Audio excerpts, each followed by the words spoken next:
Hi, and welcome to Today I Effed Up, the sub where people share stories about them doing something that F's up. So let's get going and start with the first story. Today I effed up by taking a 1 a.m. bath. Just want to start off by saying that Corona has royally effed with my sleep pattern, and I am not usually awake at 1 a.m. because I am boring and like to sleep. I am also very prone to panicking and have anxiety. I am also female. So, tonight I decided at 1 a.m. to go for a bath. The reason for this will come to light later in the story. Just minutes after I leave the bath and get changed into my PJs, there's a knock on the door. I panic as it's almost 2 in the morning, and then I hear someone shout through the letterbox, "Open the door, it's the police!" I open the door and the conversation goes like this, quite loudly as they're midway down my drive due to social distancing. Policeman 1. Hello, we received a report of strange activity at this address tonight. It was reported there may have been a suicide attempt. Me. What? Policeman 2. A neighbor reported that they believed someone at this house may have been attempting to kill themselves, and we wanted to check in and make sure everything was alright. Me. Yeah, I was just taking a bath. Policeman 2. That might have been what was heard. Have you made attempts to take your own life in the past? Me. No, I was just taking a bath. Policeman 1. At 1 a.m.? Me. Yes. Policeman 2. And you think that may be what the call was in relation to? You having a bath? It is unusual behavior. Me. Yes, it is. I'm sorry. They must have heard the water through the wall. We have very thin walls and my bathroom is against their bedroom. I understand their worry. It won't happen again. Policeman 1. Do you mind if I ask why were you taking a bath at 1 a.m.? Me, panicking. I just wanted to. Policeman 2. It doesn't seem like this is something you do often if your neighbor reported it. Are you sure there is nothing wrong? Me, panicking even more. I'm fine. Policeman 1. You don't seem too sure of that. Me, I wanted to shave. Policeman 2. Looking confused. Excuse me? Me, beginning to cry. I was shaving.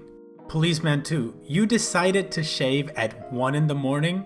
Me, now sobbing. Yes, I was shaving my vagina. Policeman 1, now growing concerned. Why were you doing that at 1 in the morning? Me. Because I wanted to take nudes. Policeman 2. That's illegal. Policeman 1. Was someone forcing you to take these images? Me, visibly shaking as I cry. What? No, taking nudes isn't illegal. I was going to send them to a guy I've been seeing. Policeman 1. It is illegal to take and distribute those types of images. Is there anyone else at home right now? Me. No, it's just me. I don't understand. It's not illegal, just stupid. Policeman 1 looking at Policeman 2 for a long time, then back to me. I think we need to bring you to the station. This is very serious. Me, almost hyperventilating. I don't understand what's happening. Policeman 1. Do you have a parent or guardian we can contact? Me. Why do you want to contact my parents about this? Policeman 2. We can't interview you without a parent present. Me. Them. Me, realizing what's going on. I'm 26. Policeman 1. What? Me, now crying and laughing. I'm 26. This is my house. Do you want to see my ID? So I show my ID to the police and they apologize through their laughing and tell me they thought I was around 15. We had a good laugh about it and they did lecture me about sending nudes. But yeah, that's the story of how I almost got arrested for taking and distributing CP because I took a bath at 1 a.m. Wow, now that's a series of misunderstandings, but it's a good thing it was solved properly without OP getting taken down to the station because she was a minor, which she wasn't. But police were just doing their work and neighbors were concerned about their safety, so that's cool. It was a weird situation. Alright, Let's move on to the next story. Today I effed up by instituting a point system for my spouse to try to get housework done. Some background. My husband is a very active, go non-stop kind of person, so this whole staying at home on the weekends thing is really tough for him.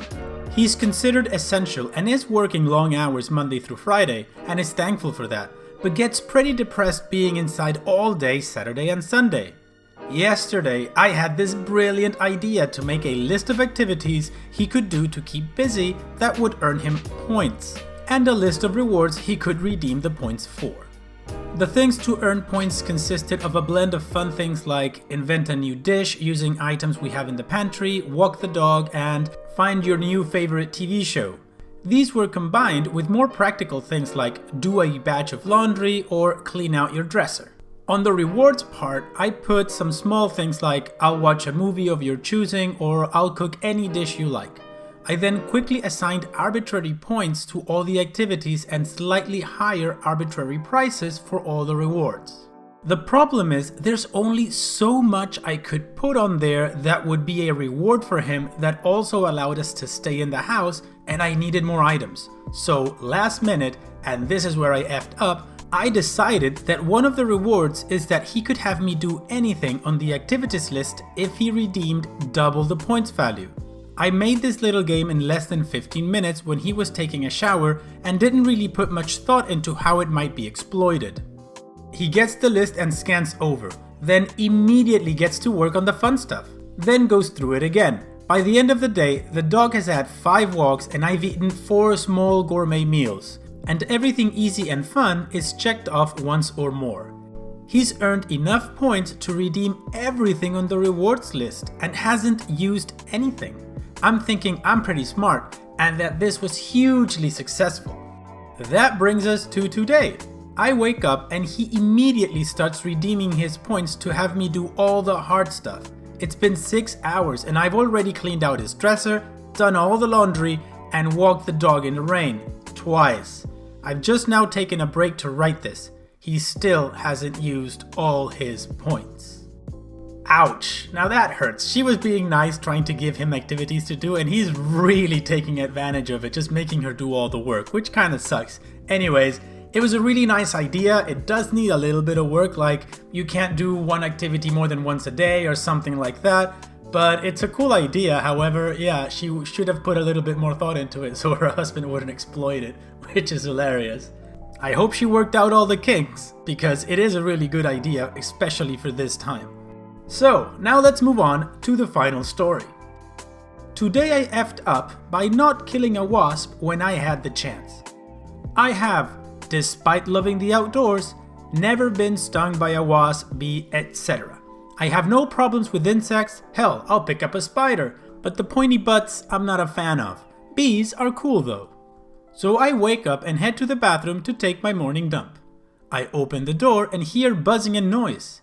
Satan himself has decided to pay me a visit and is flying about my shower curtains. I immediately noped out of there and begin brainstorming how to kill this bastard. I had determined that the point of entry was my window, as it was slightly ajar.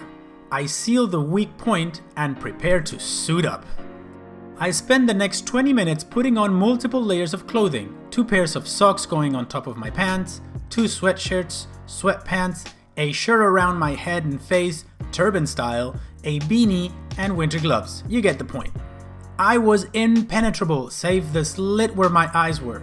I grabbed the Executioner, which is a glorified electric tennis racket, and was ready for war.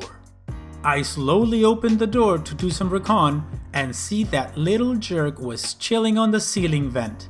Close the door, grab the Executioner, take a deep breath, and reopen the door. The enemy has since taken up a more tactical position behind the lights above my sink. Clever. It turns to face me and opens its wings up, ready to kamikaze my butt at a moment's notice. It can smell fear, and probably the gallons of sweat I'm excreting from being in enough clothing to brave Mount Everest. I'm effing hot and shaking. Thinking on the fly, puns, I grab a shirt, and throw it at the winged heathen to try and flush it out of its position. Success! Or so I thought. It tumbled down for a moment before regaining control, and I kid you not, made a beeline, more puns, straight for me, and in a panic, I slammed the door shut. My mom is telling me I need to close the vent in my bathroom, otherwise it could get in and then the whole household would be compromised. Understanding the stakes, I mustered the courage to open the door one more time, only to discover, in my haste, I have lost all visual of the enemy. Gone. After closing the vent, I spent the next 10 minutes still sweating balls, clearing the bathroom looking for that little monster. Couldn't find it. I was convinced that it made its way into the ventilation. All hands on deck. Code red. I close every vent on the second floor in every room and the vents in the hallway. I meticulously check my bathroom once again. Under the sink, between the shower curtains, trash can, nothing. There's nothing more I can do. I spent the next 2 days afraid of my own effing bathroom, carrying the executioner with me like Jesse Pinkman and his pistol in El Camino. It must be in the vents, and so there it shall die. I awake yesterday morning to take my morning dump, the first time that I didn't take the executioner with me, and when I exit to go lie down in bed again, I'm greeted with a familiar sound emanating from the window blinds next to my bed. Then I see it. That skinny-waisted, stabby-assed flying jerk flew under the radar and remained in hiding for 2 days until I was unarmed, and then makes his move. It was in my room, skulking, lurking, waiting. I see it fly behind my bed. The executioner is on my nightstand. I'm without armor and in nothing but briefs. On some Wild West cowboy crap ready to draw, I make a move for the executioner and backpedal to a central position where I can wait for its next move. Mano a mano, biatch. I wait 5 minutes before deciding that I've had enough. I flank around the perimeter of my room and with one hand open up my window nice and wide, hoping and praying that I didn't just invite the whole Wasp cavalry to make a grand entrance into my bedroom if it decides to release attack pheromones. It must have been behind my nightstand and felt threatened by my arm because it flew out and landed right on my forearm. And before I could swipe it off and electrify that flying syringe, it delivered me a painful parting gift. I freak out and trip backwards before it flew out of my window. Window shut, I lick my wounds, the vents are open, the war is over, but casualties have been sustained. Honestly, that little butthole deserves to live, so long as it never returns. Now that was a really cool story. OP definitely knows how to paint a picture with words. It was quite entertaining to read, and I'm sure it was entertaining for you guys to hear about it. So, well, not much to learn from it, just don't go around getting into wars and fights with wasps, because unless you have the executioner, you might come out at a loss. I hope you guys enjoyed the video, and if you did, just go ahead and click like. Stay tuned for more videos on the channel, and if you have any ideas of stories that you'd like me to read from other subreddits, just go ahead and write that down on the comment section. Having said that, I'll see you guys on the next video.